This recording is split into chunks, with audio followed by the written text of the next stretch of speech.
प्रिय विद्यार्थियों, BA final के विद्यार्थियों को राजनीति विज्ञान में रूसो का सामाजिक समझौता पर विचार करेंगे। रूसो ने अपने ग्रंथ सामाजिक अनुबंध सोशल कॉन्ट्रैक्ट में सामाजिक समझौता सिद्धांत का वर्णन किया। सबसे पहले रूसो मानव स्वभाव पर चर्चा करते हैं। रूसो ने मानव स्वभाव के बारे में जो कुछ भी लिखा, हॉब्स और लॉक के विचार भी महत्वपूर्ण हैं। मानव स्वभाव में हॉब्स मानव स्वभाव को क्रूर, हिंसक और कपटी मानता है। हॉब्स मानव स्वभाव को क्रूर, हिंसक और कपटी मानता है। लॉक मानव स्वभाव को सभी सद्गुणों से परिपूर्ण और नैतिक मानता है। रूसो प्राकृतिक अवस्था के व्यक्तियों का जीवन बुद्धि द्वारा चालित न होकर भावनाओं द्वारा चालित था। ये भाव मुख्य दो थे। प्रथम आत्मरक्षा तथा सुख की प्रवृत्ति और दूसरा दया। अपनी इस धारणा के आधार पर रूसो मानता है कि आदिम मनुष्य का स्वभाव लगभग पशु तुल्य निष्पाप और स्वाभाविक रूप से निर्दोष था। वह नैतिकता के विचारों से रचित और सहज भावना से काम करने वाला बुद्धिहीन प्राणी था। उसी के शब्दों में वह एक आदर्श बर्बर था। दूसरा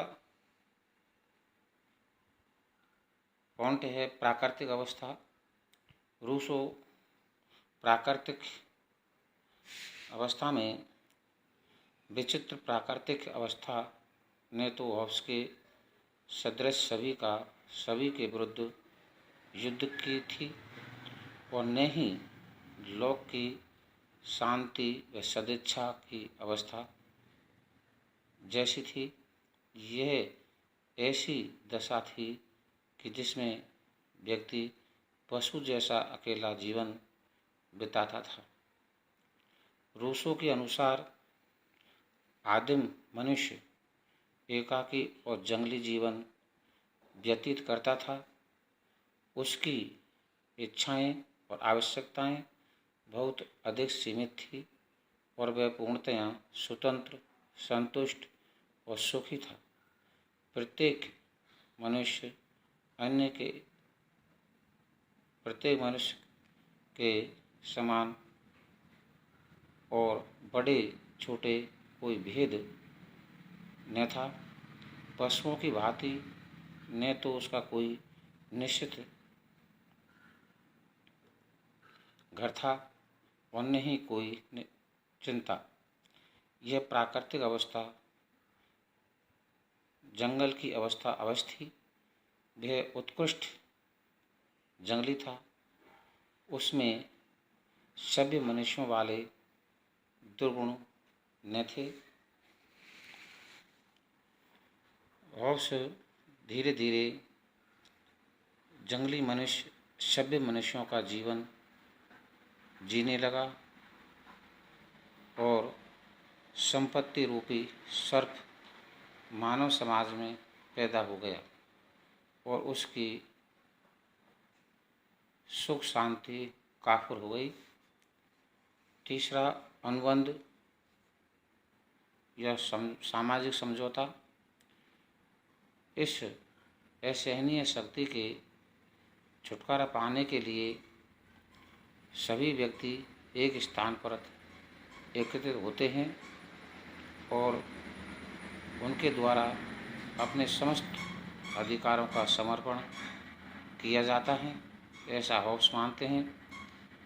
किंतु अधिकारों का यह समर्पण किसी व्यक्ति विशेष के लिए नहीं वरन मानव समाज के लिए किया जाता है।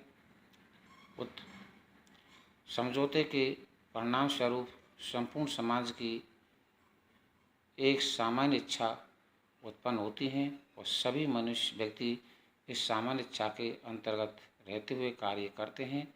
स्वयं रूसों के शब्दों में समझौते के अंतर्गत प्रत्येक व्यक्ति अपने व्यक्तित्व और अपनी पूर्ण शक्ति को सामान्य प्रयोग के लिए सामान्य इच्छा के सर्वोच्च निर्देशन के अधीन समर्पित कर देते हैं तथा एक समूह के रूप में हमसे प्रत्येक व्यक्ति समूह के अविभाज्य अंग के रूप में अपने व्यक्तित्व का अपनी पूर्ण शक्ति को प्राप्त कर लेता है।